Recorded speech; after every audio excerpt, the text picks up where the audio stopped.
perhaps overcomplicated what physical activity looks like for a lot of people in real terms. And as women as well, we find that a lot of people that are trying to make changes, we have that all or nothing mindset. So we try to, at the moment, if you're new to trying to make new habits, you might think, I don't have that spare hour. I don't have the time to go to something and join in with something, to pre-book, to commit, to drive and to get there. So therefore we don't do it at all. Whereas actually, if we make use of the resources on our doorstep, we can fit in a 15-minute walk. If you did that a few times a week, that has got value. And that is really important to understand that we don't have to have the full-on several hours at a time for something to be effective. These little micro sections of movement have all got impact on how we benefit from them. Midlife really can be a tricky time for women, and the more we talk about the ways we can navigate it, the better, in my opinion. Movement has a powerful role to play in helping manage adverse symptoms, as well as helping prevent issues as we age. Dr. Laura and Dr. Katie created the Lifestyle Health Clinic to be able to give women more time to look at their whole lifestyle and really be able to work with them to see the power they have within themselves to make positive changes. I love chatting with this passionate pair about the role of movement, the best types of movement at this time of life, the role the gut plays, and the various other parts of women's lifestyle that can all be improved to help achieve an optimal and happy state. With lots of practical tips and a brilliantly positive outlook, this is a great conversation for anyone looking ahead to midlife or even having passed midlife, as it's never too late to make changes. So midlife can potentially be quite a roller coaster. In your clinic, you see lots of midlife women who are struggling with perimenopause symptoms. What proportion of these do you recommend some form of movement or exercise? Yeah, everyone. Yeah, I mean, it forms a massive part of what we talk to our patients about. We focus heavily on lifestyle because it does have such a massive part to play in hormonal symptoms and chronic sort of long-term health conditions. So yeah, without fail, we talk about movement with every single patient that comes through our clinic because it's so important. Yeah. Absolutely. Agreed. Tick. And so with those particular type of symptoms that women often experience in this stage, what sort of benefits do you see of exercising to help them with those symptoms? Oh, there's so many, Wendy, in terms of the benefits, and you can divide it up into different ways. But if you start off with just the basics, moving away from perhaps the stereotypical changing how somebody looks or appearance or numbers on a scale, the benefits of achievement, the benefits of joining in with something, having time for yourself, the mental health benefits. We're huge advocates for movement outside in whatever way that looks like for that person, that lady in front of us. And it can take different approaches, and it might not be the same day in, day out or week in, week out. But the joy of moving just for that on its own is huge, and it gives a sense of purpose really to a lot of women and structure. And then you get the physical benefits, of course, so reduced intensity of symptoms. So in midlife, when you might be getting things like joint pains, sweats, fatigue, palpitations, breathlessness, actually sometimes there's a fear of moving, but actually to get moving can improve a lot of those symptoms for a lot of women. Then you get the benefits around that as well. So it's multidimensional, really. But we've yet to come across a woman that hasn't benefited. So we continue to bang the drum because it looks different for everybody. But we've yet to find someone where there's not something in some form that suits for them to get some form of gain.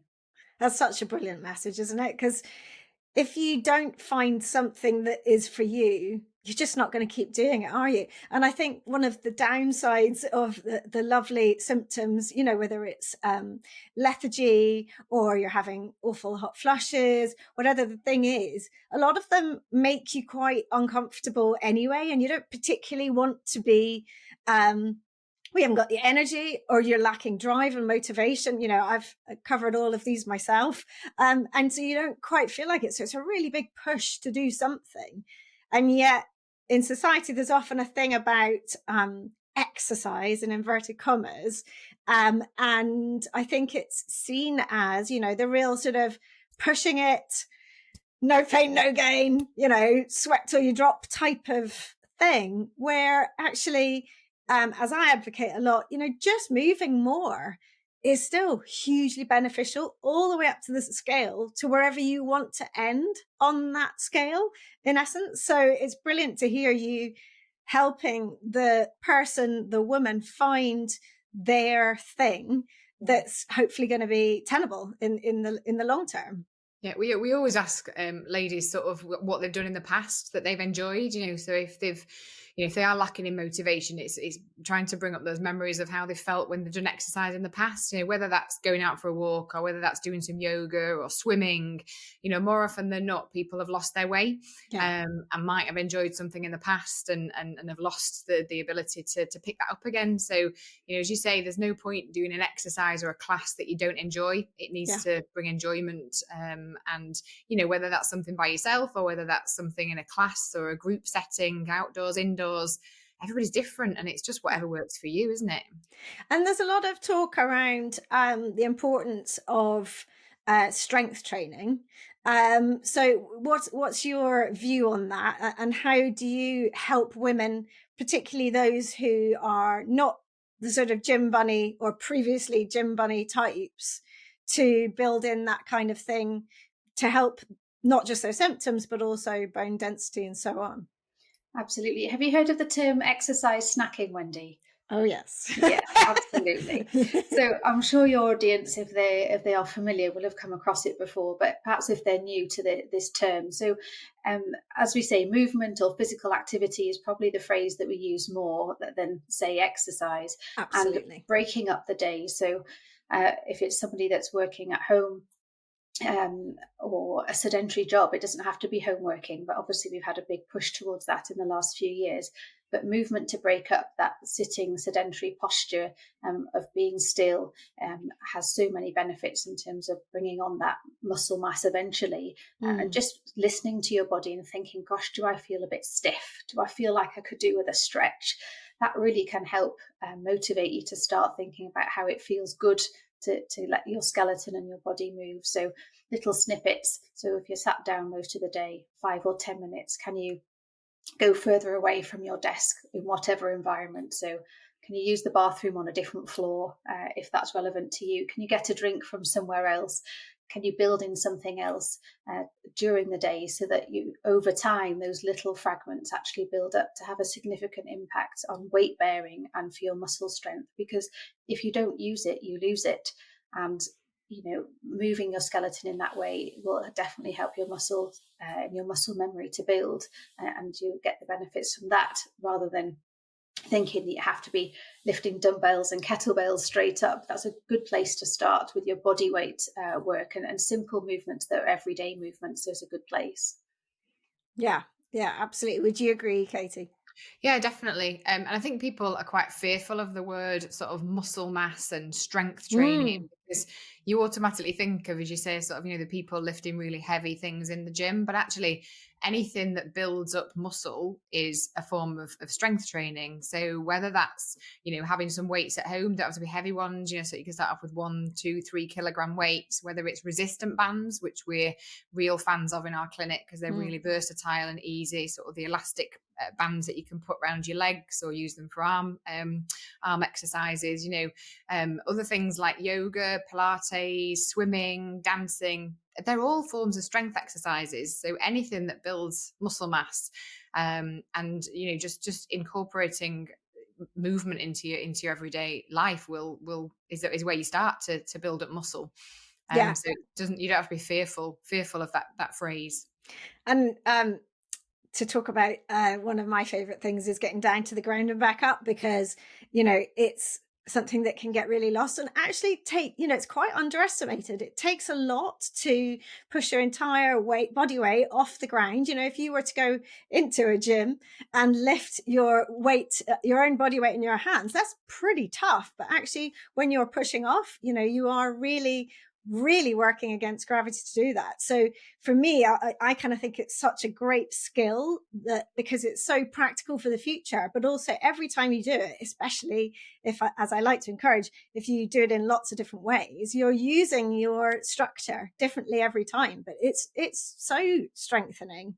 And the whole, as you said, Laura, the whole use it or lose it is really, really true for that. And that can then become quite, a scary thing if you are going to fall. We're all going to fall at some point, and then you can't get yourself back up. You can't get yourself to help, or whatever, which is kind of the drastic end of the spectrum. But it's a reality, particularly for many gym buddies, even as they age, because it's a pattern. And you talked about muscle memory.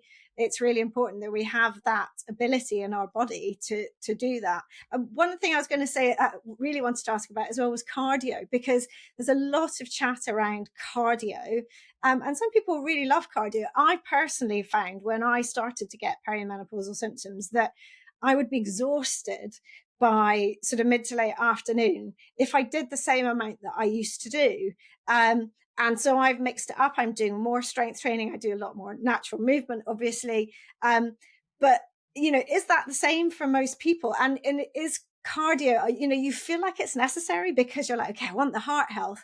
And yet I know that every time I get up and down off the ground, my heart raises and lowers. So I'm kind of doing a mini HIIT session every time. But and I walk. So I kind of see my cardio as a longer walk if I can. But is that what most people find? And is it good, bad, or can we not use those words? Do you want to answer, Katie, or shall I go? Go on, you go. So I think, we've used that word cardio for a long time, and we do need to do something that increases our heart rate, but we don't have to go all out for a full-on sweat every single time. And as you rightly say, walking is that. And walking is simple but so effective. I think we've moved away from that. We've perhaps overcomplicated what physical activity looks like for a lot of people in real terms. And as women as well, we find that a lot of people that are trying to make changes, we have that all or nothing mindset. So we try to at the moment, if you're new to trying to make new habits, you might think, I don't have that spare hour. I don't have the time to go to something and join in with something, to pre-book, to commit, to drive and to get there. So therefore we don't do it at all. Whereas actually, if we make use of the resources on our doorstep, we can fit in a 15-minute walk. If you did that a few times a week, that has got value. And that is really important to understand that we don't have to have the full on several hours at a time for something to be effective. These little micro sections of movement have all got impact on how we benefit from them. So cardio is good. Yes, absolutely, get your heart rate up. But again, that can look different to different women. And that can be when you're walking, upping your rate from one lamppost to the next, can't it? And then, easing off, trying to get your breath back. But just that push, that's enough, isn't it, really? Absolutely. And it's building on things as well. So as you say, if you start with a 10-minute walk and do that 3 times a week, and then before you know it, you think, oh God, I feel brilliant after doing that. So you'll do it 4 days a week, 5 days a week. You'll go for 15 minutes or 20 minutes. It's doing things, small changes consistently that you will build on with time. That sort of building new habits and things. And, nobody's ever going to feel worse for doing a little bit of exercise. So, it's true. It's one of the very few things where literally, I suppose if you've pushed yourself to the nth degree and it's something you hate, then you knew what the outcome was going to be anyway, because you've got so many other barriers around it that you've got to crash through. But actually, if it is something you enjoy, it's rare that, I literally never go for a walk and come back and think, oh, I really wish I hadn't done that. And particularly when we're talking about low energy, for me, when it's, been a day I've been struggling, it's the perfect way to lift myself mentally and actually create more energy, interestingly. Particularly if I don't go for too long. It's just enough to sort of just shift everything. And there's a reason for that, sort of there's a lot of evidence to suggest that, when you do exercise, you release you release your happy hormones, these serotonin levels go up. So it makes you feel better, just by virtue of being outdoors, getting that vitamin D and the sunlight can have huge beneficial effects on all sorts of sort of systems, including sort of your sleep quality, your mental health, your emotional health, your physical health, so just even as a short bursts of getting outdoors, will never make you feel worse. Never. Yeah, very true. Well said. So in your clinic, I love your Instagram page. So you're at the Lifestyle Health Clinic. Is that correct? Got that right? Yes, that's correct. Good. Yeah. It's great because you are also, you're walking the talk, because you're showing getting moving even at your desk in your clinic.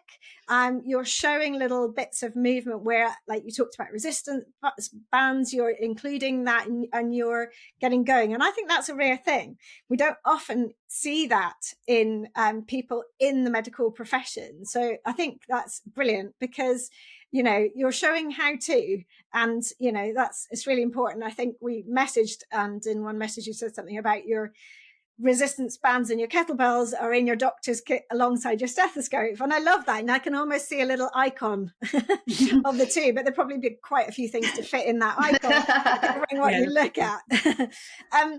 One thing that I have spotted on your website that just got me thinking was also about gut health. And again, we hear a lot of talk about gut health, particularly as regards nutrition. I don't talk a lot. I don't talk at all, in fact, about nutrition, because that's not my specialist area. But it did make me think, well, hang on, our guts are really affected by the way we move. And I often talk about sitting, for example, on the front edge of your chair so that your pelvis is upright. But also what I don't often talk about is the fact that then allows you, to breathe better, right, nicely into your diaphragm. And that's obviously really calming. But also the fact that lets your guts splay nicely and actually do what they need to do. But then, so that's just in terms of sitting, if you have to sit, but then also the fact that when you're moving, you're kind of massaging your guts and so on. Tell us a bit more about the importance of gut health, particularly as regards symptoms for menopause. Oh, I could talk about gut health all day long, Wendy. I love gut health. I love talking about tummies. Go. Well, we have to, if we understand the gut is a muscle, I think, so we've talked a lot about muscles already, yes. But the gut itself, so it's smooth muscle and it's moving, and its job is to move our nutrition through our body and allow us to absorb what we can from it and then get rid of what we don't need. So we have to treat it really well for it to function well. And then within that, we've got our bacteria that are living and thriving in there. And it's like a factory, if you like a powerhouse. And the good ones are really good at their job, and they function well when their environment's great. So they need good nutrition, they need exercise and movement just like we do. So the benefits of moving actually impact. The research tells us that the amount of the good ones, the good guys in there, are actually better proportion. There's more of them if we're active. And that's what we need, is it? We want the proportion to be in favor of the good much more. Do we need bad gut? I've never asked anyone that. Do we need the bad guys for some purpose? Well, it's a balance. It's about which ones are more prevalent to do the essential job. So it's about the balance and how that looks. So there's not a set way of measuring how much exercise is, do this much and this will definitely change your gut, because it depends on the environment and what else is around. But we know that by having movement, that the balance between the ones that are there will thrive, that the ones that are needed will thrive better, and we'll have more of them, and they will then do their job better and allow that passage and transition, as well as the fibre around and everything else that goes with gut health. But from a movement point of view, absolutely. I'm a big fan of 10 or 15-minute walking after eating, just to allow the system to be upright, to be mobile. It helps stabilise our response to food, but also, as you say, that posture certainly does help things. And in relation to hormones, how is the gut related to hormones? If you see what I mean, because I've in the past thought that hormones were very much coming from the brain. and not the gut. But I believe that's not correct. So we're learning more and more with research about the communication between the gut and the brain, the gut-brain axis it's called. So there's a huge connection going on, and they're talking to each other all the time. So, you know, the healthier your gut microbiome, those sort of good bugs in your gut are, you know, the better your mental health. We know that it can have an impact on various menopausal symptoms. You know, the better your gut health is, the less symptoms you get. And sort of when it comes to bowel symptoms, we see around the menopause and the perimenopause, we see a lot of change to digestive symptoms. So you've got a lot of estrogen receptors all over your body, but especially around your bowel and your gut. And so we see people presenting with indigestion, heartburn, irritable bowel syndrome like symptoms, bloating, change in bowel habit, bloating. Really common. And if we can assess the sort of the healthiness of their gut and make improvements, that often helps. And the gut, in terms of sort of menopause, is also it's responsible for metabolizing and getting rid of some of your estrogen level, your estrogen and your hormones and things. So it keeps them. It's got a role in keeping sort of your hormones under control as well. So again, sort of, you know, you can't go wrong with trying to have a healthier gut as possible. So research more about gut. Go to their page and read about gut. And it's the happy hormones. You know, our happy hormones are made in our tummy. 90% of serotonin, which is that chemical that we think is all up here in our minds. We need it up there, but your tummy makes that. That's a really eye-opening fact, I think, in terms of making that association as to why we do these different things and how relevant they are. I think saying, you know, it makes things better, we know that, but that's the connection, and that's how they talk to each other inside. And which is very interesting, because often women have been, and probably very much still are, misdiagnosed as having depression, when in fact you're saying, you know, try the gut first, have a look at what's going on there, because that may absolutely change the picture. And 90%, that's quite incredible. It's a huge amount. Yeah, with mental health symptoms in general, you know, sort of moving more, you know, there's evidence to suggest that it's just as good as antidepressants if you can sort of get some exercise in, and that releases, as we talked about again, the serotonin, and changing your diet as well, and sort of really improving your diet, you know, can have huge implications in your mood, whether that's menopause and perimenopause or just normal sort of anxiety and depression symptoms. Huge role for lifestyle. Yeah, and also liquids as well, presumably being hydrated is important for the gut. Absolutely. It makes up the transition of the nutrition through your gut so much easier. So fiber is our friend when it comes to gut health. But to have fiber working properly, it needs to have a lot of water and fluid of the right consistency, the right chemicals. So we're talking water, less caffeine, less alcohol, I'm afraid, around it to allow the fiber to work and to move. Because the fiber, again, is the environment that those bugs are thriving in. And it helps the movement along and to stop things sitting and being stagnant. So you definitely need to be hydrated for that to happen. And then your demands on the body, you think how much water the body's made up of, you're going to use more if you're active, and you've got all these functions going on and stress associated with the changes of hormones, then you need more fluid than before, which at a time when pelvic floor symptoms may be having an impact, naturally women say, oh, you know, I don't drink very much because of symptoms with their bladder. Actually, our message is to drink more, but to address the barriers to that, so that you can hydrate in the proper way to allow those essential functions. Yeah. No, it's really fascinating, and it's great that there's so much more information available on that. I think particularly in terms of the effect with depression, because obviously that really is, you know, a massive problem and a difficult one to address. It's something where people obviously have to talk about it openly. And in this context, you wouldn't necessarily associate it with midlife. And for me, when I really knew I was in perimenopause was when I just basically stopped sleeping overnight, and having been like a log, 8 hours, no problem, never questioned it for years. Well, apart from when I had kids, clearly. But, you know, that gap in between, I'd gone back to what was my normal.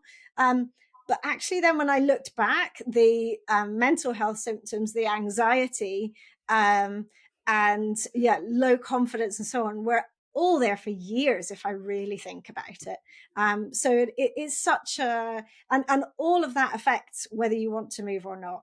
All of that affects whether you feel okay about yourself to be moving, or let's say to be seen to be moving by others. And that's such a shame, because that's, you know, it's an unfortunate barrier, because it becomes a downward cycle, doesn't it? Yeah, it does, definitely. But yeah, there's so many benefits from a mental health point of view, and you know, for when it comes to hormones, like I would say, sort of, you know, probably 90% of the women we see in clinic, it's depression, anxiety that they're struggling with. You know, there's a reason that we have a box of tissues on the table in our appointments, because, you know, the emotional and mental health side of things. And often it isn't, they're not aware that that's what's going on. It's their hormones are to blame. You know, people think, oh, menopause, perimenopause, you know, older women, hot flushes, night sweats. I've not got any of those. So, but actually the overwhelm and the depression, the anxiety, the irritability, brain fog, yeah, word finding. Yeah. Yes, absolutely. So Whole sentence finding. And it's so common that that's, you know, that can sometimes be the presenting features. And as you say, sort of sometimes when you look back at how things have changed in recent years, and the penny drops, actually, yeah, I have had a lot going on, but I could normally have probably coped with this okay, and suddenly I can't cope with things that I would have normally coped with. And I'm perhaps seeing that movement or that connection with that person or whatever it is, negatively, or in a way where I, you know, which I shouldn't be. And I kind of know I'm not, you know, this isn't me. And yet this is what's happening. And, you know, and the unfortunate effect of people sort of wanting to then isolate, not go out when they need it the most. Is hard. And I think, you know, there's so much more information out there than there was, but I do think it's kind of, whether you have a friend or a relative, or you happen to be on Instagram, a lot of people aren't, or whatever, where they happen to see something that resonates, and then realize, because obviously also you can, I don't know if you're happy to share either of your stories, but you can go into perimenopause much earlier than you expect. And so when everyone's talking about, oh, you know, the 5 years before 50, and then bang, it'll finish at 50 and off you go. It's not quite that, is it? No, and we have people ring us all the time and say that they've been told either by another professional or they're telling themselves it can't be this because they feel too young or they are having periods still. So, you know, the essential female functions are still happening. They may have even had a blood test somewhere that somebody said, oh, what we've measured is normal, and it closes the door. But actually, you know, periods stop on average for a woman in the UK at age 51, but perimenopause can be 10 years before that. And that's only if you're at the average age. There's that whole spectrum. And then there's the women that experience menopause symptoms far, far sooner, and often don't even know until they may be faced with fertility issues and trying to seek help that way. And I certainly don't mind sharing. I was 38 when I developed symptoms, and they weren't the conventional symptoms. It was joint pains. So my exercise ability went down unexplainably. And again, you know, I went through different channels to try and work out myself and sought help, but I didn't quite get there initially. But I think we have to realize that there's the average type of scenario that a woman might experience, but there's lots of these variations. We know that there's probably 40 to 50 symptoms, and periods are just one of those. So having that awareness and being in touch with our bodies and knowing what we're thinking and learning and may experience what's coming up actually is quite helpful. So women say, oh, I'm too young, this isn't relevant to me yet, but actually we need to know these phases. We learn about periods and trying to avoid pregnancy when we're at school, don't we? You know, there's a big drive, you know, this is what shouldn't happen and this is what could happen. But actually we need to extend that knowledge base so that we know what the other phases are, so that we just have that sense and awareness around us. And perhaps try to do it as positively as we can, so that it's actually, information is power, and you're still capable of everything if you want to be, but be ready and, you know, get out there, seek information, seek help, and know that you don't have to sort of struggle with suboptimal if that's happening to you at all. You really don't. There is so much out there where, you know, I didn't hear any of those messages certainly not when I was growing up. I suppose the challenge with younger people is if they've only just started their periods, they're not even thinking about having children, then it's so far off, I'm about to hit 50 and they're like, you're so old, mum. However, in this house, all three of my boys, you're like, stop talking about the menopause, mum. I'm bored of it. Same in our house. Yeah. Well, I bet it is in your house. But I just think it's got to be a word that is used all around everyone, males, females, any people that need to hear it, old, young. It's so important, isn't it? It needs to be seen as a more positive thing. It's all very easy to see it as oh God, I'm really symptomatic. I've got all these symptoms. I feel awful. I've lost myself. I need help. And it is. We're not saying that it isn't at all. We're not dampening it down at all. It can have massive life-changing effects, but it can also be seen as a positive as well. So to reassess things, sort of take stock of your midlife and think about your future health. Changing your lifestyle. Eating healthier, eating sort of more plant-based foods, doing more exercise, becoming more mobile, prioritizing your sleep. There's so many things that you can do to help. So yeah, we're not downplaying it at all. We appreciate that it's it's massive and it can have massive implications, but it can also be seen as a positive as to what you can do to look to the future. And look after yourself, prioritize yourself. I think often women who've had a family or who are incredibly busy at work in the sort of height of their career just can forget themselves, as men can as well, but obviously we're talking about menopause, so it really is about women. And then that's when it suddenly rushes up to you, because perhaps you've not had any symptoms normally, like any sore joints or you're used to a lack of sleep or whatever, and therefore you're not putting that time into yourself already. Whereas if you do from an earlier stage, perhaps there's an easier run in, and also you might have less severe symptoms, but also when a symptom does, jump out at you, like it did for me with my insomnia, you do link it straight away and think, okay, right, now's the time. I've been doing the things, but now I'm going to go and get extra help if I want to, if I want that help.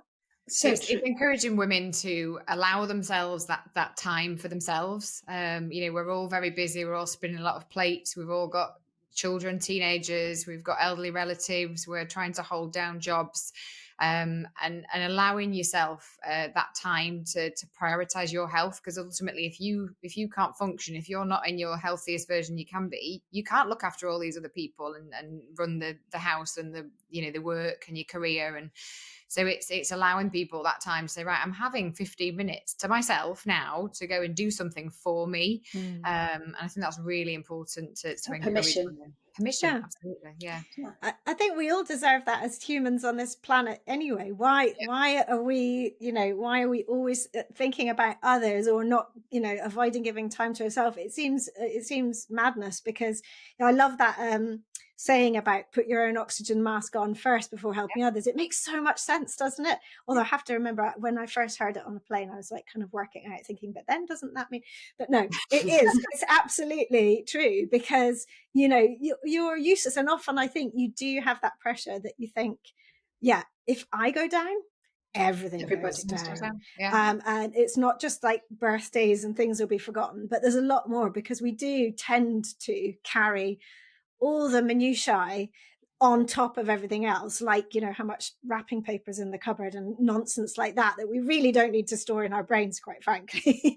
But we do. Listen, we've talked a lot about movement, and I often talk about when something's not right in the body. I'll always say to people, look, if you go and get help with the thing, make sure that person that you see doesn't just look at the thing, because we're a whole body and mind. We absolutely work together. The way we've lived our lives and what's happened to us over our lives affects everything. And so that thing may just be a symptom of something very different. And that's very much, you've got a sore shoulder. How's your back working? Are you struggling from stress, so you're holding your shoulders up all the time, et cetera, et cetera? It's the whole picture, which, And that's your deal. The reason that you set up the Lifestyle Health Clinic is because you wanted to give people time to look at the whole picture and the whole person, which is what I absolutely love.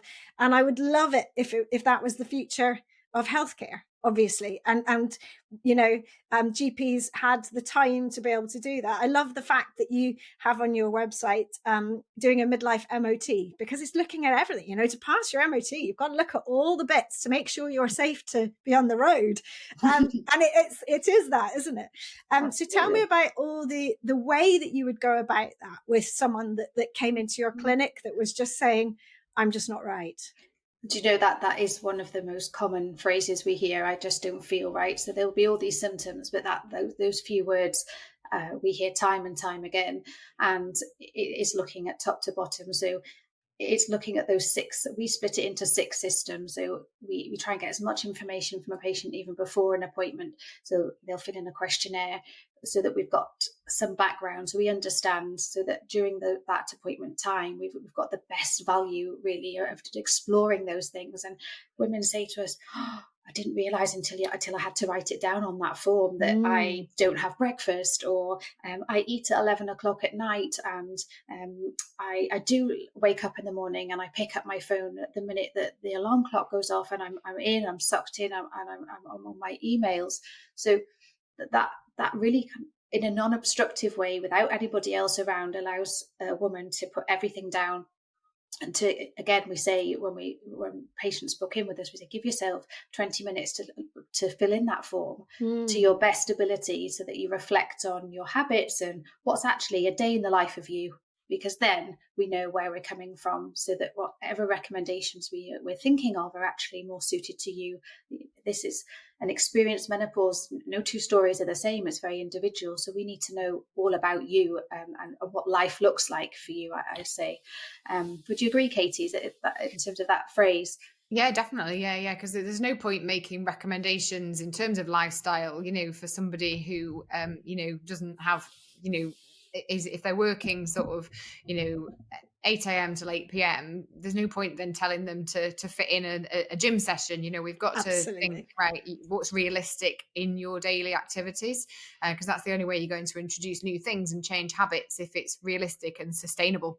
So that's why we take into account everything, and address every area with lifestyle. So we look at sort of the diet and nutrition of a patient. We look at the physical activity and how much movement they're getting. We look at their sleep and their sleep quality and quantity. We look at their emotional and mental health. We look at any harmful substances like drinking, smoking, drugs, and what have I missed, Laura? Social connection. Stress and social connection. The power of social connection is huge. And around midlife, people often do think that they're too busy to connect with others, or, lose their confidence in mixing with others and sort of isolate. We see a lot of ladies who are isolated. Yeah. And that's just not good for hormonal symptoms or mental health. So it's encouraging, and again, suggesting and making recommendations for how they might start to improve those things. And I think that women undervalue that and don't often realise that it's happening. We say, isolation is not healthy. We know that loneliness is a really poor predictor of health, and we just keep going. We just keep running the race and keep going day in, day out. But one of the questions that we ask is, how many times did you connect with somebody that wasn't on your phone in the last 2 weeks? And it really does make you stop and think, actually, we think that we're well connected in a world where we're getting data thrown at us every time we look around us. It's coming at us in some direction, whether we're buying something online, reading an email, adverts. We're just conditioned to have all of this around us, but actually true connections with a person, a human, side by side. And we talk a lot more when we're not looking at somebody. Sometimes we open up more when we're not looking at somebody. To talking and having that dialogue is so powerful. That social connection doesn't, I think some people think, well, why do you need to know about that in the appointment? But actually that is quite a big building block and it feeds into stress and sleep. And, if you're tired, you don't eat as well because you can't think, and then you don't move as much. It's all, it's the puzzle, isn't it? It's the puzzle. Those pieces of the jigsaw puzzle all make up that individual person and circumstance. And they're all on a sort of a spiral together. They're linked so that if one shifts, it shifts the rest, rather than it being one in or out. If you see, they're all interconnected, and they need that. I mean, from my own personal perspective, even if I'm out in the walk, if I've not seen anyone that day, if I've not coached a client, for example, in my studio, even sometimes if I've just been online with people, if I get out for a walk and I say hello to someone, so a total stranger, random, and my boy's old headmistress, when they were in little school, used to say, "Give a smile, get a smile." And I loved that phrase, because also sometimes people don't want to say hello as well. But if you do your best to make eye contact and you smile, it's rare that people won't smile back. And it's done something for both of you. It's so important. Go on. My boys are the same when we're out for a walk, and I say hello to everybody, and they're like, "Do you know that man?" No. Do you know that man? No, we don't say hello to him. No, it's a total stranger. Yeah, exactly. We were discussing that this morning. You tell us not to talk to strangers. Like, well, saying hello to somebody. yes, the two sides. It's just that connection, isn't it? And just a smile and a hello. It makes you feel better, but you don't know what it's done to that person as well. They might have been having a really bad day, and you just smiling at them and saying hello. That power of social connection is huge. And I used to think that it was all about them, if you see what I mean. I thought, I was doing a good deed, and then I realized, no, this is so much for me as well. It really is. And I don't think that's an age thing. I think it's just a realization that connection is so key. And like, I had a big wobbly day on Sunday from nowhere. Off I went on the Menocoaster, and literally don't know why. I felt absolutely so much better again yesterday. But through that day, I happened to have planned in, but also happened to be phoned by. Sometimes the phone rings from the perfect person at just the right time, and you think, okay, there's something happening here in the universe to link us up. And even that telephone conversation with the right person, and having to go out and meet someone and have a chat, it always makes your day so different. And I'm sure most people really understand that. But the problem, I would imagine, is that often when you're not feeling good about yourself, when you are low, and when perhaps you've got this, misplaced impression that someone's not going to want to be with you because you're like that, then that's probably when suboptimal becomes just the way it is. Yes, and you carry on living that way, and we go out to work and we speak to people all day in our jobs. Those of us that have got jobs that are like that, and you just continue, as I said, to run the race, and you might even be customer facing. So for us, we see patients on our NHS days. Every 10 minutes somebody comes through the door, but I could still get to 5 o'clock sometimes and not actually had a conversation about anything beyond the patient in front of me. And actually, somebody knocks on my door, comes in from reception or whatever, and it's just so nice to and see asks somebody. You, how are you? Yes, absolutely. That's the key. It makes that it changes your kind of survival and just going through the necessary processes of the day to giving you a sense of value for who you are and your importance. And I think that we need to really emphasize that. COVID taught us so much about isolation and loneliness, and we must continue to learn from that. Yeah, just talking about the your NHS days, when I was 12 months ago, I would be at my desk from 8 o'clock in the morning till 7 o'clock at night. I'd see patients, I'd be doing admin, I wouldn't move, I wouldn't connect with anybody else. And now I consciously, when the reception send me a message saying, "Do you want me to bring through the admin queries?" I say, "No, I'm coming to get them." And I get up, I move, I get a few steps in, I go into reception, I see people, I talk to them, and I take it back to my room. And that's a real conscious thing. It's just getting a bit of movement and connecting with different others. Four walls, really important. Different four walls. I have a GP friend who said that she will always go and collect her patient, even if it takes a little bit of extra time, because not only is it quite nice to be brought into the room rather than the patient having to sort of come in and not quite sure what they're going to expect if they don't know you, but again, it gets the steps in. It's modeling good movement behavior, which is so important for everyone around us, isn't it? It does, and it just builds on that connection even before you get into the room. And it's the same in our clinic. We go out and find the person that's booked in to see us, and those appointments are so long. So when patients come to see us in our clinic, it's 45 minutes. We say actually allow an hour.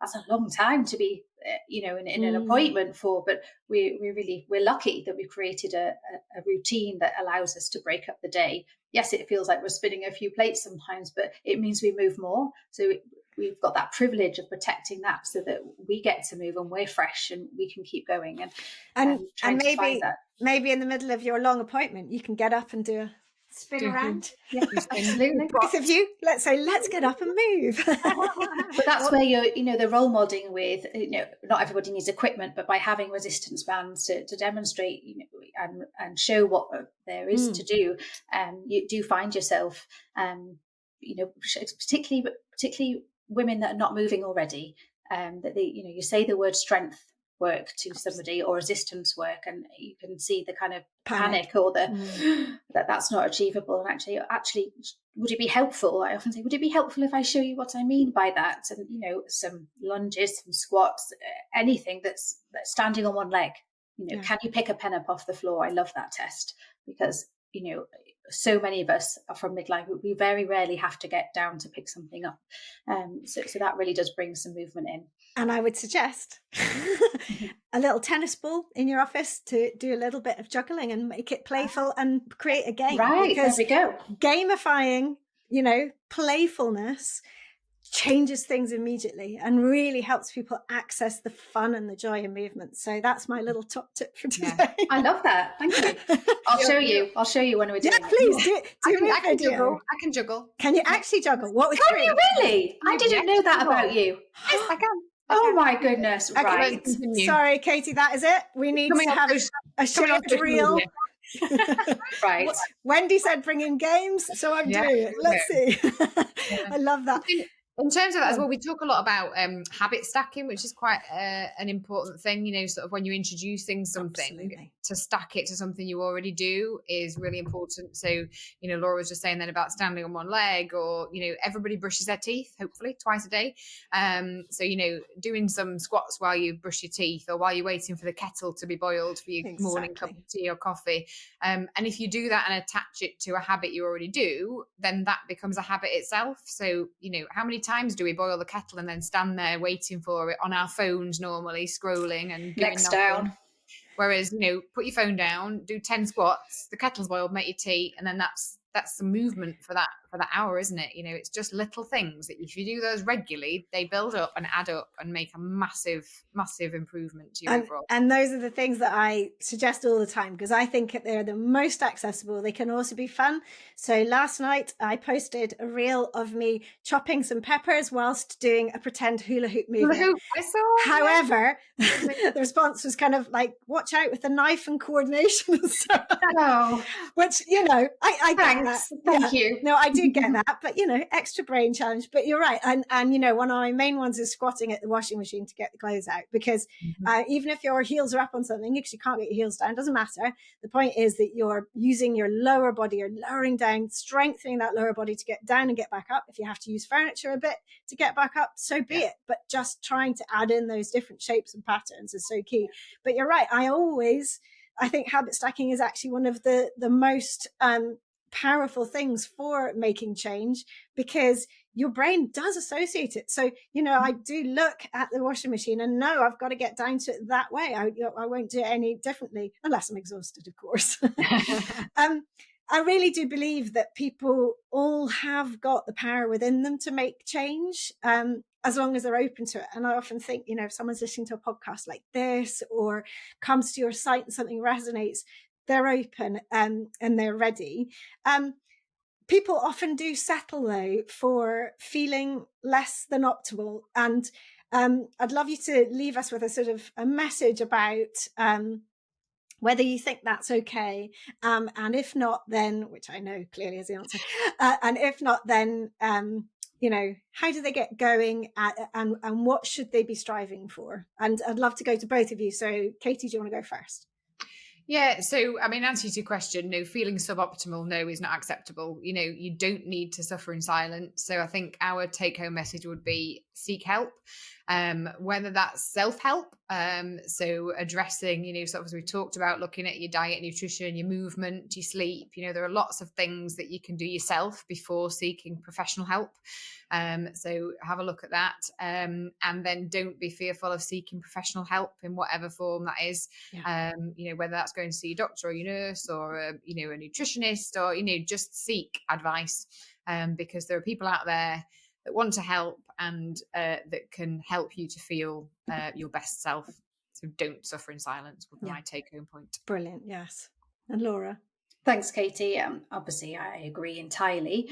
Other suggestions are that if you feel nervous about accessing professional level input, then look around you. There are more and more groups and opportunities to connect with people that are like-minded or experiencing the same thing. So that can really help you feel less isolated and open the mind to other ideas as to what help is out there. You can learn from other women that are experiencing things. So is that in your workplace? Is there something you can access, or just locally?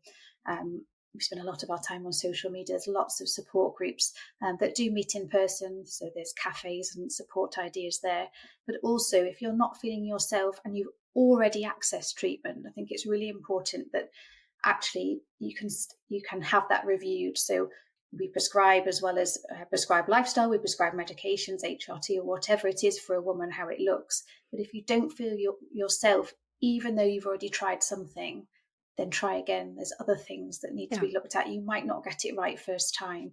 And if you feel the door has been closed, then don't let that put you off opening a door in a different direction.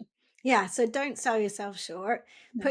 Put priority on how you feel, and know that you have a right to feel well. There's no reason not to, if you're, as you say, you do everything that you can. So yeah. I think the other take-home point, sorry, just to add, Wendy, is it's never too late or too early to start moving. Yes.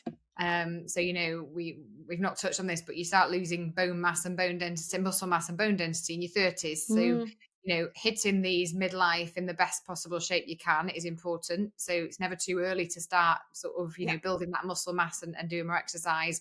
But equally, it's never too late. So if you're in your 60s, 70s, 80s, and you're not very mobile, make that change. Absolutely. It's never too late. Yeah, couldn't agree more. And my mantra, all movement counts. So whatever the thing is, just moving, and moving more frequently, doing different things, and looking at the end of that movement and thinking, do I feel better than I did before I started? If it's a yes, which hopefully it is, then you're more likely to do it again. You're more likely to create that lovely positive feedback loop, which is just so important that we all applaud ourselves. We're so good at putting ourselves down or saying things aren't good enough, or we're not doing that thing. And actually what we're doing is great. So, we have to empower ourselves as well, I believe. Absolutely.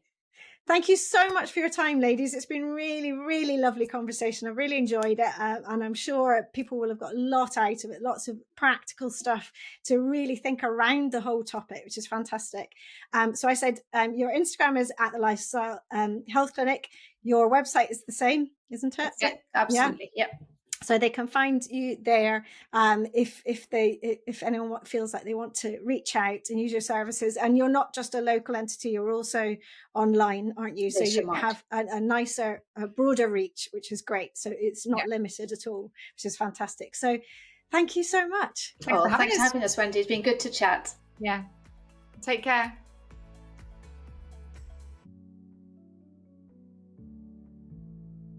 I hope you've enjoyed listening, and if you have, you can help by doing 3 things. First, press the follow button to tell podcast platforms you want to listen again. Second, please give the show a 5-star rating and leave a review about why you liked it. And third, I'd love you to share it with friends and family or on your socials, for which I am truly thankful. Finally, if this podcast is making you want to start reclaiming your own movement, join me in the Reclaim Movement membership for classes, both live and by replay, and countless videos of mini movement breaks to add into your daily life, covering practical and fun, important natural movements.